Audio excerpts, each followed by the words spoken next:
I want to recognise in talking about the SDGs, the vast knowledge that Indigenous communities hold in Australia, the work that communities are doing in relation to innovating and creating change. And in speaking to those SDGs tonight, really recognise in particular the intergenerational trauma, inequities experienced by Indigenous people in Australia today.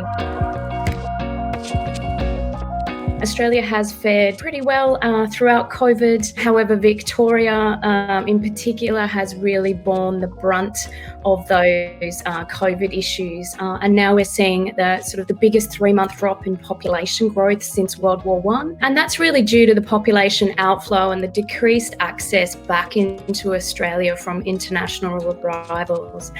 And so really, I think Victoria undoubtedly is going to experience the effects of this pandemic for years to come. It's now likely that even with the vaccination being rolled out in Australia, our national population is likely to be 1 million fewer than predicted by 2030. So that has some really knock-on effects to our workforce, to our planning, and to the knowledge that's coming into Australia. How do we support communities at the centre of this type of change towards these SDGs that we've outlined tonight?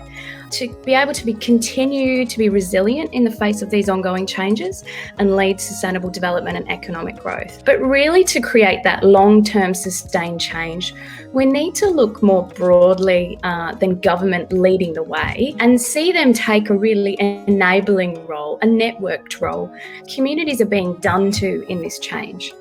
And we've seen in regards to the recent catastrophic bushfires, where there's huge amounts of funding either being held up in particular levels of government or not going where it's needed.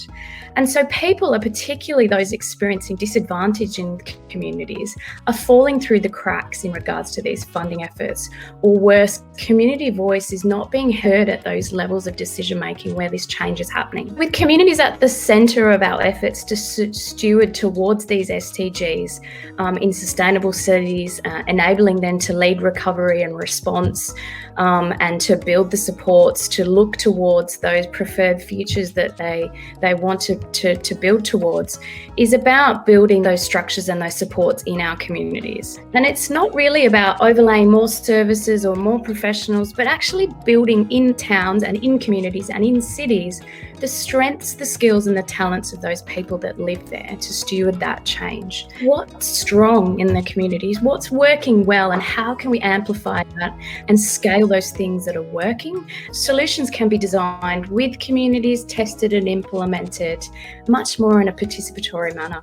We might not necessarily know what inclusive economies in its entirety looks like, but I think it is about starting with those communities to define that vision together and investing in those portfolios of experiments and those rigorous ways to test that and scale these things that will really see us be able to look towards the future. As we face into these ongoing crises in Australia, the climate crisis, the change in demographics, our ability to address Indigenous reconciliation and the emerging technologies, how do we really build the strength and support for rigorous experimentation, collaboration, the incentives across those social systems so that we can really tackle together long-term social challenges? Looking across work and workplaces, what we often see is the pathways into work rarely trauma-informed. They don't recognise the experiences that people have had. They put boundaries and barriers in front of people in terms of access to work.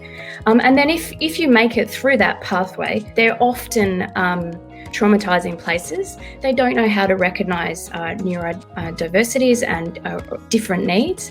And so thinking about how do we address some of these in terms of recognising the lived experience of our communities in a meaningful way. What does good work look like? How do we collectively understand problems? How do we bring the collective intelligence, the Indigenous wisdom, the multiple perspectives around these social issues, and really collectively reframe these as opportunities as they are, and to build those conditions for the change that we're making to be sustained.